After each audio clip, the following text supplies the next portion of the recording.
you state your name for the record and spell your first and last name? Molly Darnell, MollyDarnell. May I proceed? Good morning. Can I call you Molly? You can. Okay. And Molly, I know you testified a couple times, so keep your voice up. And if you want me to slow down or you don't understand the question, just let me know. Okay. Okay. Can you tell the jury what you do for a living? I'm an educator. Okay. And where are you employed? I'm employed at Oxford Community Schools. I've been there since the fall of '98. So that would be your whole teaching career? That's correct. Okay. What is your role now? My role now is I am a virtual teacher with Oxford Virtual Academy. I'm a mentor teacher for middle schoolers. All right. So do you go to the high school now? I do not, no. All right. Can you tell the jury what your role was and which building you worked at on November 30th of 2021? On November of 2021, I was the International Baccalaureate Coordinator for the Middle Years program, which was a 610 program, as well as the English Language Arts coach, which was a 612 position. Okay, so you didn't have, did you have instructional contact with students, or was it more teachers? No, I worked with teachers, predominantly the English Language Arts department, but I worked with many other teachers throughout the 612 curriculum. It was it's a coaching job, so instructional curriculum, that type of what's happening in the classroom at that point in time. When was the last time you had a traditional teaching schedule? A traditional teaching schedule. Might have been 2015. I'd have to really go back and look at my resume to know that. Okay. But in the fall of 2020, I did have a classroom. We went back face to face, and so we pulled all of our instructional coaches out to teach a few hours of the day so that we could spread students throughout the building and get students back instructionally. Okay, so after COVID, the coaching faculty started to take more teaching assignments so that you could spread kids out. Correct. Do I have it right? Correct. Okay. In November of 2021, were there kids in the school that you knew, and if so, how did you have contact with them? There were kids that I knew from the class that I had the previous year. There might have been, having been in the district for a long time, there were a lot of teachers who had children that were in that building. So I know a lot of them too. Okay.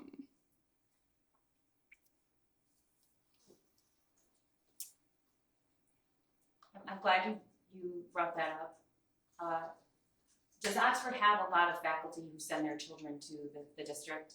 Yeah, I would say many of our faculty send their students through Oxford schools, yes. Okay. And the kids that you knew in that building that day, did you also know them from middle school or you just knew them? Yeah, just knew them from knowing their parents, or if I had them in class the year before. There might have been a kid in passing that I met here or there, but for the most part on that year I had no contact with students other than, if a kid wanted to stop in and see me, or if we met in the hallway or. Okay, but did you have a traditional classroom on? I did not. I shared an office. It was like a half classroom. So was the classroom turned into two offices or an office? Correct. It was a classroom turned into two offices. It was in one of the instructional halls, the math science instructional hall. And I shared it with two other coaches in the district. Okay.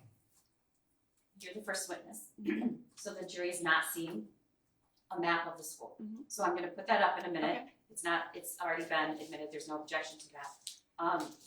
But before I do, can you just generally describe how the school is laid out? It's a fairly new building, correct? It is fairly new.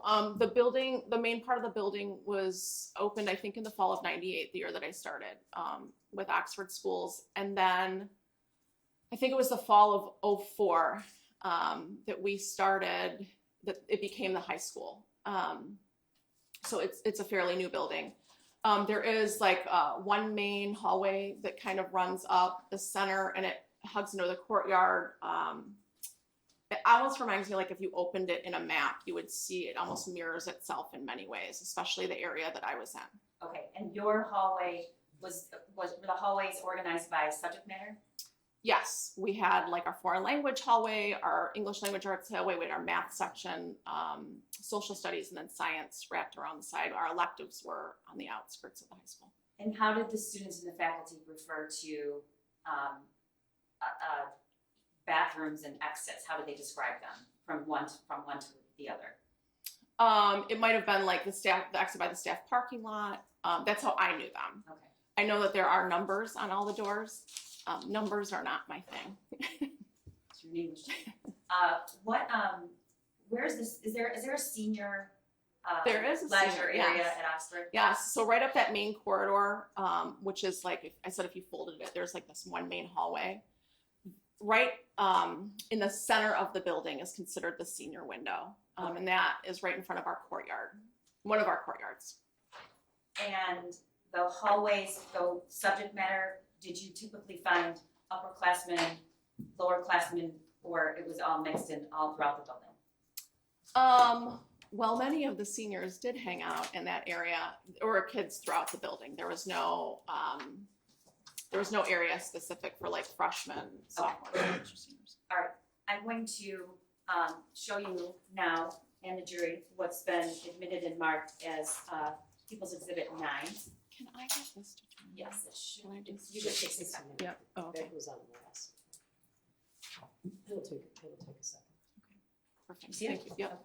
Can you tell the jury what we're looking at? This is a map of the high school. And so you see where it says media center in the middle and then court right below it. When we were talking about that senior window, Right there? correct? So that senior window is just south of court. Like that's the senior window, that window that is on the south end of court. No, go back.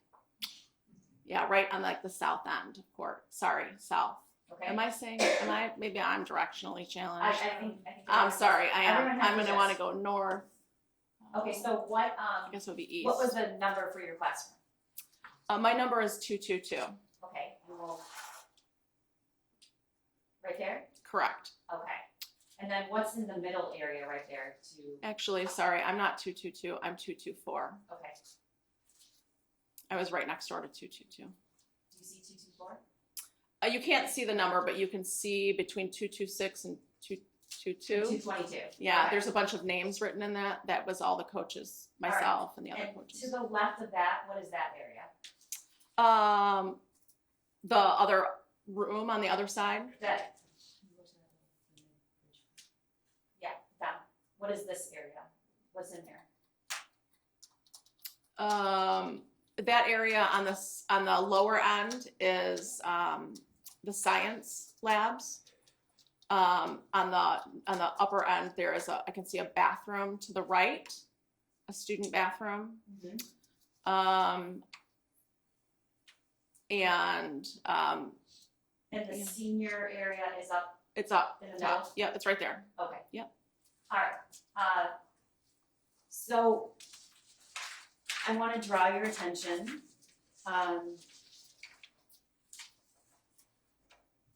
to around 12:50 on November 30th, 2021.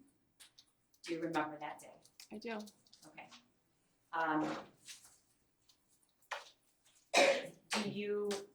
Did you have any kind of teaching assignment on that day? I did not have a teaching assignment on that day. It was a Tuesday after Thanksgiving. Okay. Can you tell the jury about the Oxford lunchtime schedule? Because it's a little confusing. We run a 7-period rotating schedule, which means that kids meet for 6 class periods a day. The lunches have a split hour, so they have an A, B, and a C lunch. If they're A lunch, they go to their class the second half. If they're a B lunch, they go to class, have lunch, go back to class. And if there's a C lunch, they go to class, then they go to lunch. Okay, and about how many minutes is passing time, generally? I want to say it was 8 minutes. And what did you typically do during passing time? During passing time, I might have gone out in the hall and chatted with a colleague or two, checked in on something. That is also a time it's like the time that teachers need to get things done. So there might be a quick interaction. I might, see a kid in the hallway passing by. But pretty often, like it was just standing guard outside my room or standing outside my room. Okay. At around 12:50 that day, do you remember what you were doing? Yeah, a student that I had in the fall of 2020 wanted to chat. And so she came in and we chatted for a few minutes. And then she left. Do your, as a general rule, do you keep your door open or closed? Open. All right. And your classroom, as we see in the map, was smaller. What was the layout of the classroom? Were there traditional student desks in there, or can you explain to the jury what the classroom was? If you walked in straight ahead, you would have seen my desk. To the left of that, you would have seen one of my colleagues' desks, and then just on the wall, like closest to the hallway, there was another coach's desk. What is at the back of the classroom when you go in the front?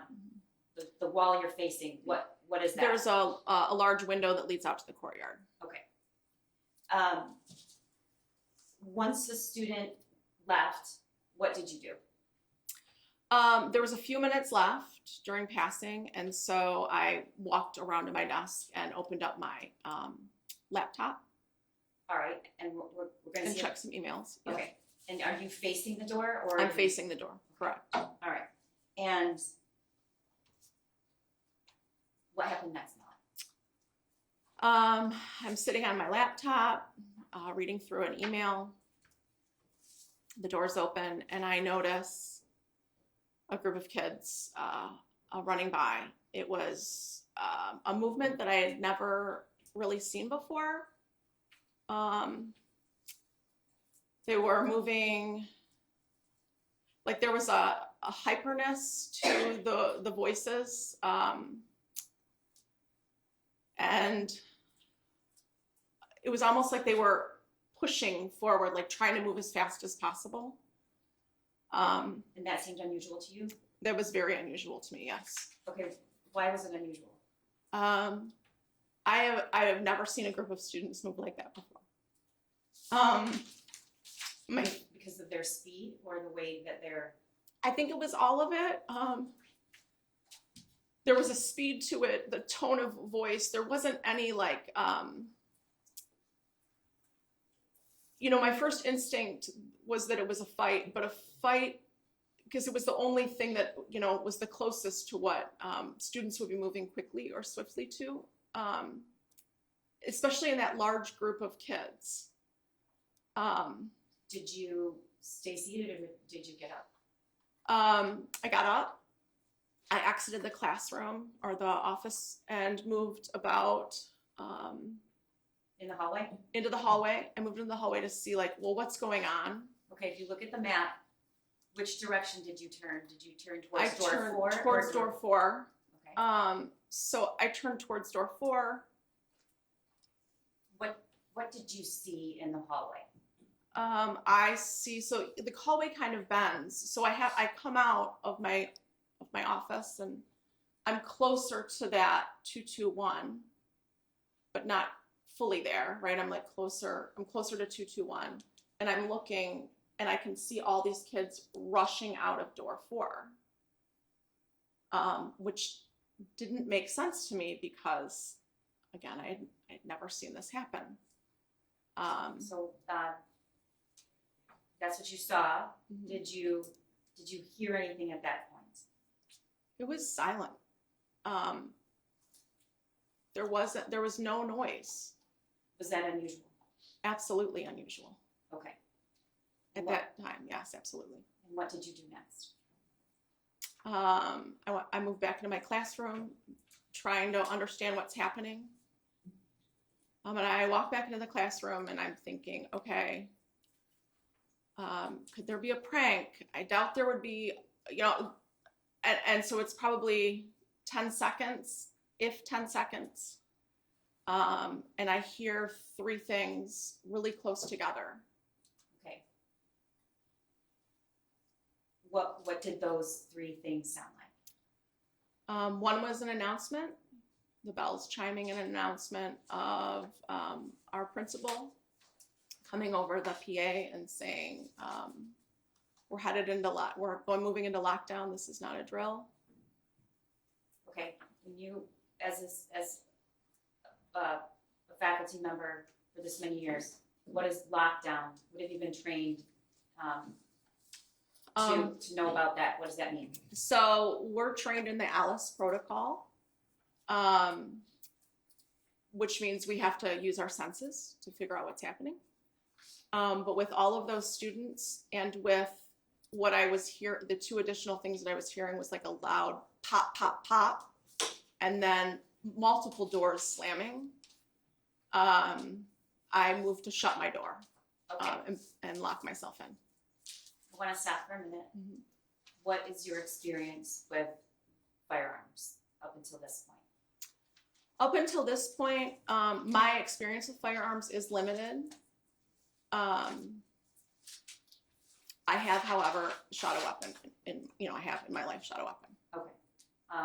Have you been to a range before? Is this a hobby that you have? It is not a hobby. I have been to a range. Okay. When you heard the pop, pop, pop, what did you think?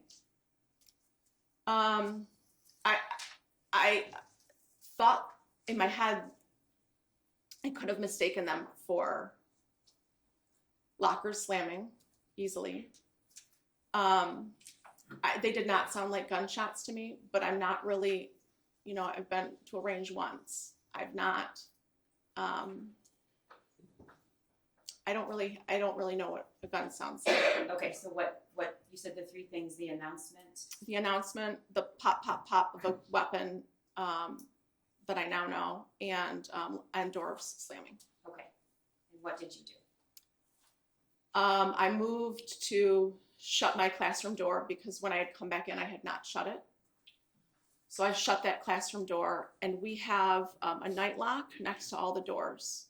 Can you tell the jury what a night lock is?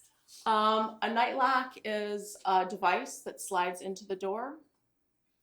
Where do you slide it? You slide it in the bottom of the door, and it keeps the door. So on my office and all of the rooms in the building have glass partitions on the side. So if someone were to shoot out that and try to get in, it would keep that door from being opened. Okay, I'm going to show you what's been admitted as Exhibit 10. Mm-hmm. Molly, what is that? That's the office that I had. Okay, so that's your door open. Yep. All right. And where is this is not a picture. Is this a picture that adequately reflects the normal? No. Okay. This was. We're going to get to why that's like that, but where is the desk that you were sitting at? Straight ahead, there's that tall lamp. My desk was the other way. The other way. Yep. Right there. Okay. So you said you approached the door, you shut it? I did. I shut it. And then where was the night lock? It is in this photograph. You can see that bag that's mounted to the wall. That's a blood bag that we keep in all the classrooms. And then, or like a medical bag or whatever. And then just in front of that, you can't even see it. It's so close to the door. Okay. Was the night lock. Okay. And I think I might have interrupted you. What is significant about the night lock and why is it used in a lockdown? It's a measure, it's an additional measure of barricading yourself into a room if need be. Can you open the door if the night lock is installed? You cannot. What about if you had a key to the door? Wouldn't matter. You cannot open. It's like it keeps that door from being opened. You would have to remove that metal frame in order to get that door off. Okay, and how do you? So the person from the inside has to disengage the night lock. Is that? Yes. Is that right? Yes. Okay. So you close the door and you get the night lock, and then what happens? Did you see anything in the hallway as you approached your door? No, I didn't. I shut the door. I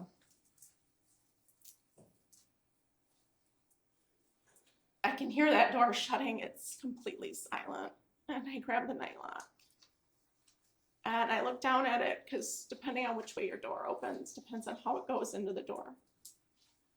And I see in my peripheral vision some movement. And so I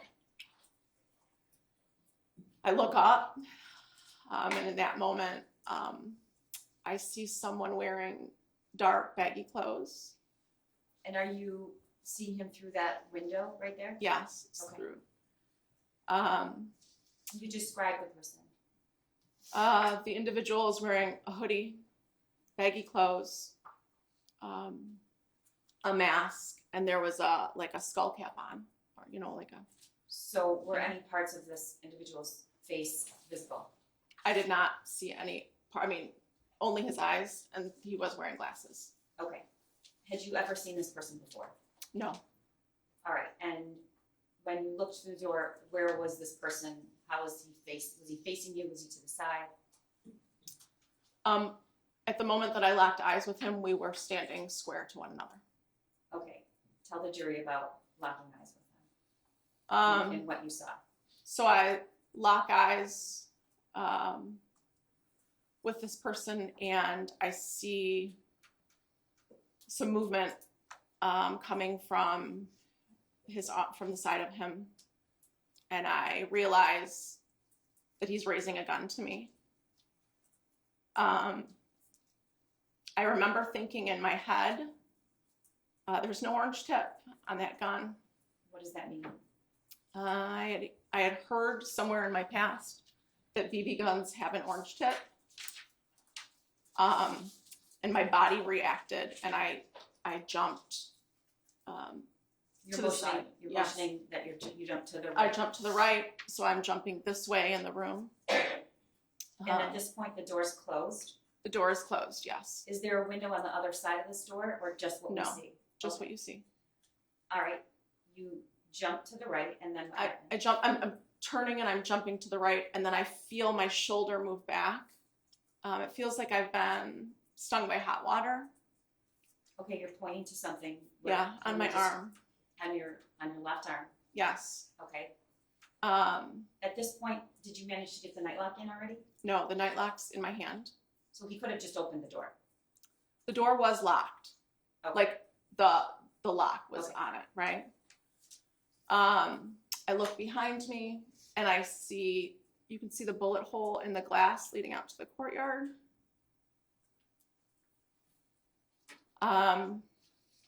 And in my head, I remember thinking a BB gun can't do that.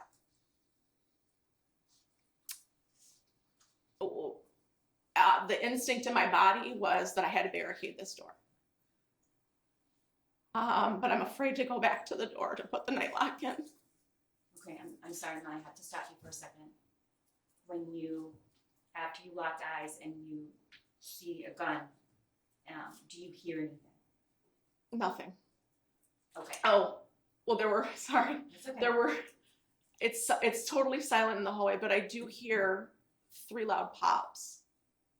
You could feel the force coming, the way the door hit. It was very forceful, but the sound did not match the force. What do you mean by that? It was higher pitched than the power of what was happening through that door. When you jumped to the side, you said then you looked and saw the bullet hole, and then what did you do next? There was a filing cabinet over on this side of the door against the wall, and so it's a longer one, and so I grab it and I'm trying to move it, and I'm realizing I can't move it, but I know I have to get back and barricade that door. Okay. You were shot that day. I was. Okay. And can you show the jury where you were shot? Yeah. I'm gonna remove this. Is Yes. that okay?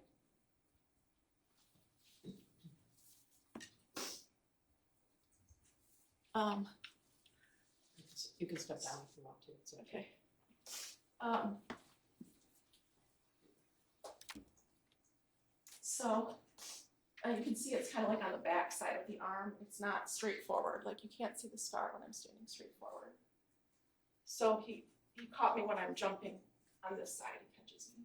And are there There's two? an entrance and an exit wound, and the line in the middle is where the bullet cauterized my flesh.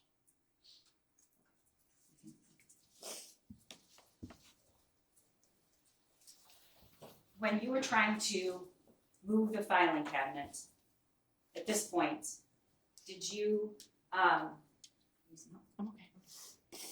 did you know you were shot? I did not know. Okay, were you feeling anything physically? No. There was nothing physical. I was so focused on, I have to barricade this door. And when I realized I couldn't move that filing cabinet, I still had the nightlock in my hand. And so I got down on my hands and knees and I crawled the length of the door and I dropped the nightlock in. And it made that like ting sound when it hit the ground. And then I went. Talk to me about why do you say that it made a sound? Was that significant to you? The only thing that I have to go on right now is what's happening in my space and what are my senses telling me. It just sticks. Was there anything, could you see, smell, or hear anything else outside of your door? There was a smell of a cat, like a cat gun might have smelled like, but I'm not going back towards the window, right? I'm just dropping that in.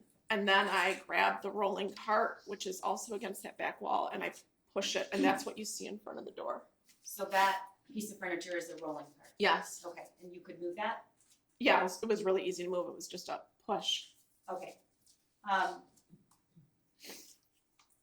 At this point, did you know you were shot? No. Okay, what happens next? I'm concerned that he's gonna come back around to those windows. So I know that I need to hide in that room. When you say those windows, the front ones or the back ones? The back ones. Okay. In the back. So I've barricaded the door. I'm trying to make myself invisible in that space. So I go back to that large filing cabinet. I move it just enough so that I can crawl behind it. And we can't see that here because it's to the left. So would you be able to see, would somebody looking in the window next to the door be able to see you? No, the cabinet was quite large and it was wide. They would not have been able to see me behind that cabinet. Okay. At this point, did you realize you had been shot? I knew I could start to feel blood rolling down my arm. And I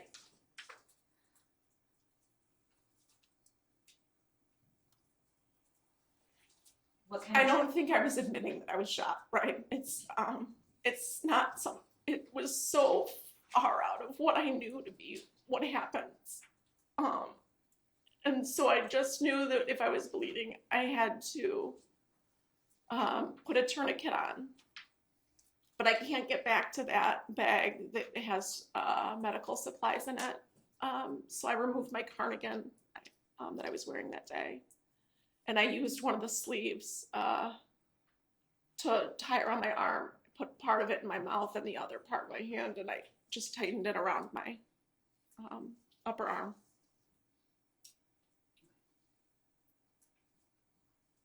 Are you feeling any pain at this point? No. Okay. The person that you saw raise the gun and shoot at you, did you, looking back then now, what was your impression of his use of the firearm, if anything? Your Honor, I'm going to object to that question. She's already testified she's not very familiar with firearms. I think that she would be speculating about his use at this point. Mayor, I do want to acknowledge she's testified twice before, so I do know, I'm trying to, this is difficult. Even though it's her third time, it's very hard for her. And so I'm trying to get her to answer my questions. We'll describe Yeah. what you noticed about him. His feet were about hip distance apart. His shoulders were square. And he raised that gun right up.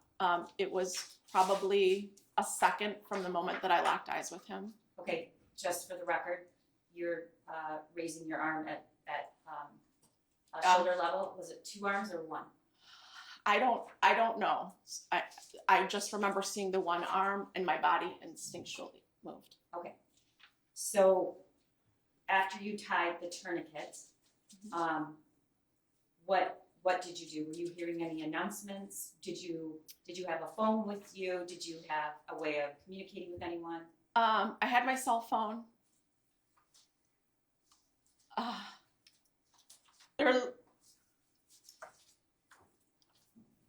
The thing that I know to do is to barricade and listen. So I'm trying to figure out what to do next. I know that if we're in lockdown, 911's been called. There's a phone on that desk, but if I reach for him, he's there, he'll see me. And then I'm worried about what's happening in the front office. So I don't want to call up there. And I text my husband, I love you, active shooter. Within a few... Did you let anyone know that you had been shot? No, not at that point. Within a few minutes, I receive a text message from my daughter, who went to school in a neighboring district. Through social media, she had heard that there was an active shooter at Oxford High School. She said, "Mom, are you okay?" And I said, "I'm sheltered in place. I'm safe. And I love you."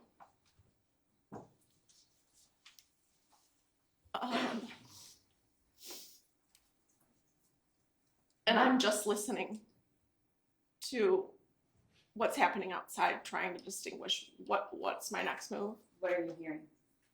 Absolute silence. I'm hearing nothing. Were there any announcements? There was another announcement that came on at one point, and it was to remain in lockdown.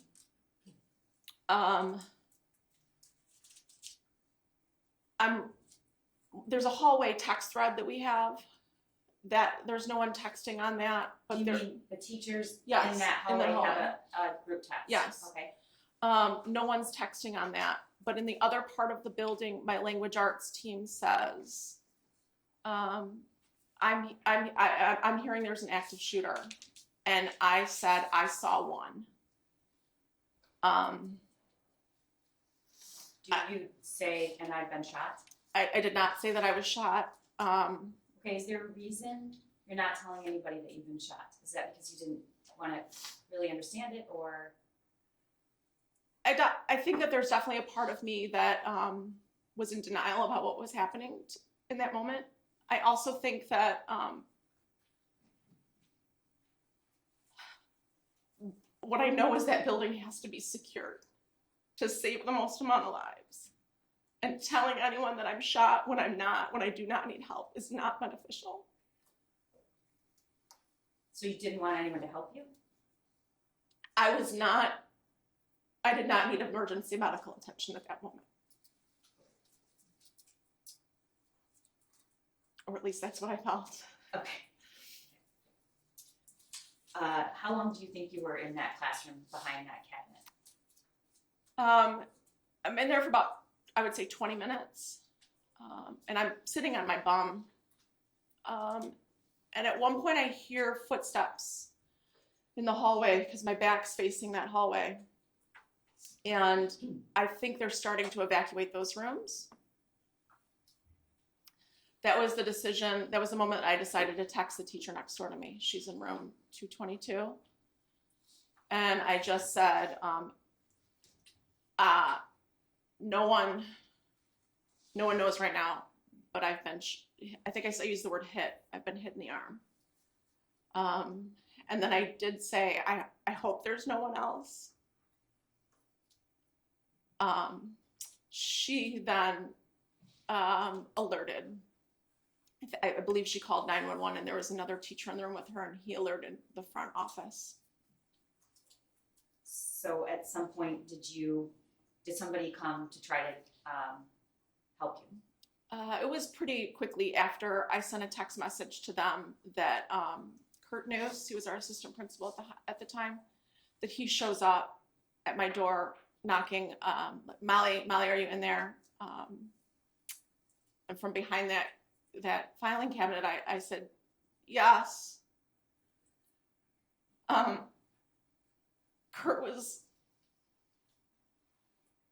known Kurt since I started in Oxford, but I didn't trust that was Kurt in that moment. So you didn't want to open the door? I did not want to open the door. It felt safer to stay in there.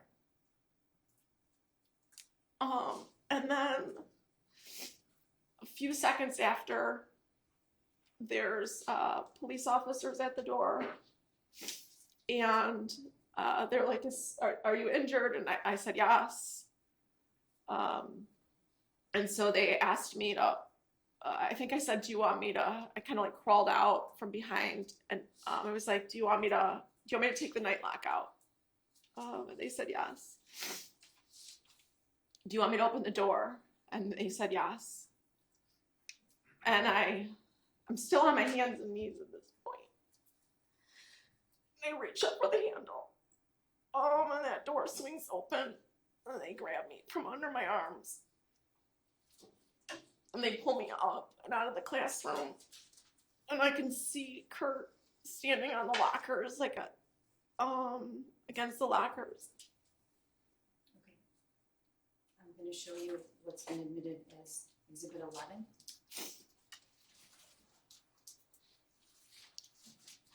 What is that, Molly?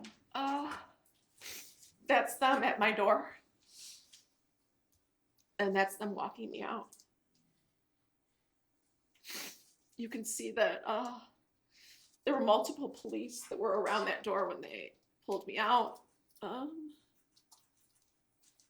then the two escort me out door 4.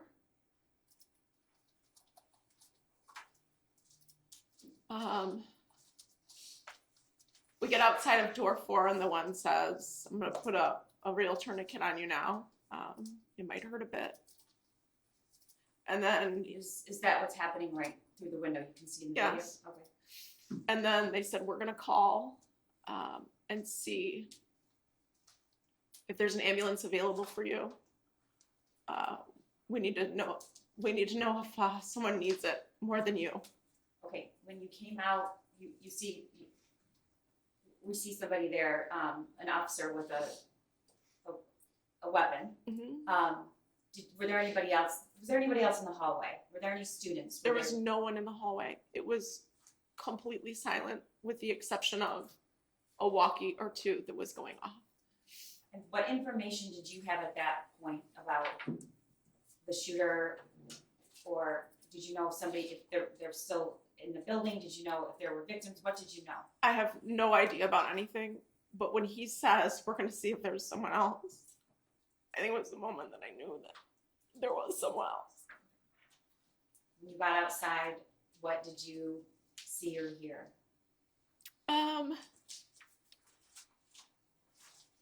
There's a helicopter flying above the building. There's a couple snowbanks. Did you see any students? There were a smattering of people throughout the parking lot. I honestly couldn't tell you if they were students or parents. Okay. Eventually, did you get into an ambulance? I did. And where were you taken? I was taken to Lapeer Hospital, or the hospital in Lapeer. Okay. And what happened when you got there? We get to Lapeer, and I asked to walk in. I felt like if I could walk, I wanted to walk. And so they supported me to walk me into the hospital. And as I'm walking in, the hallways are lined with doctors and nurses. Like they were prepared for a disaster. Okay. What did you learn about your injury that day?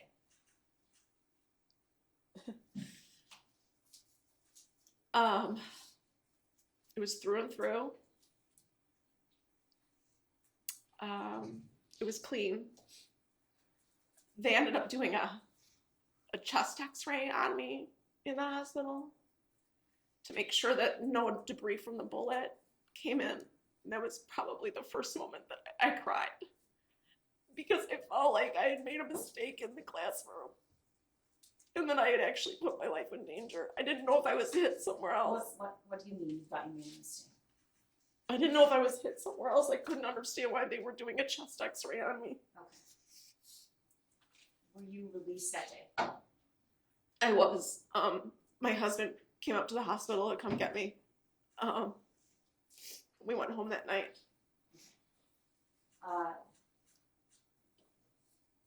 At some point, were you informed or shown where those shots landed?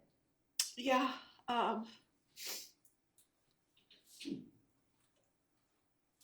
He was aiming to kill me. Those shots were intended. Okay. I want to Mhm. back up.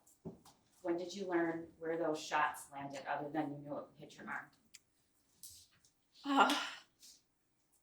My husband was my nurse at home, taking care, cleaning my wound.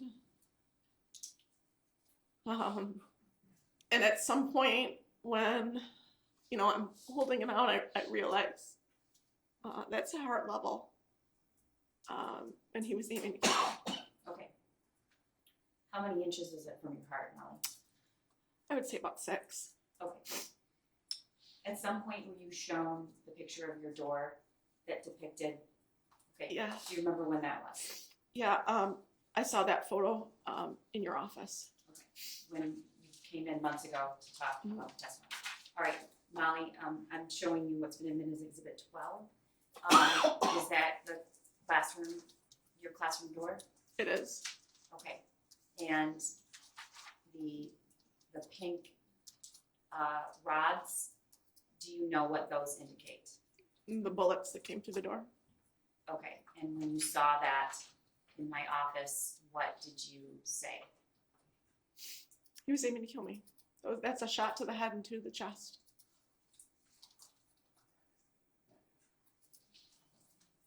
Nothing further.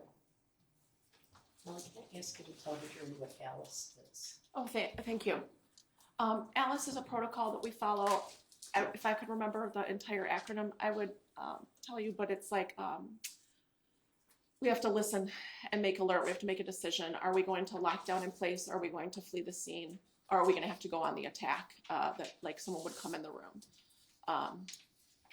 So it's just kind of dependent upon the situation and what decision we choose to make in a situation like that.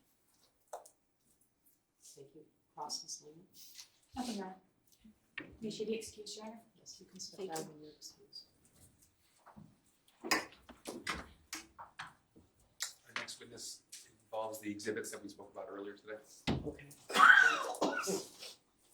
So we have a little setup here. We are ahead of schedule, believe me. There are certain things that need to be set up for you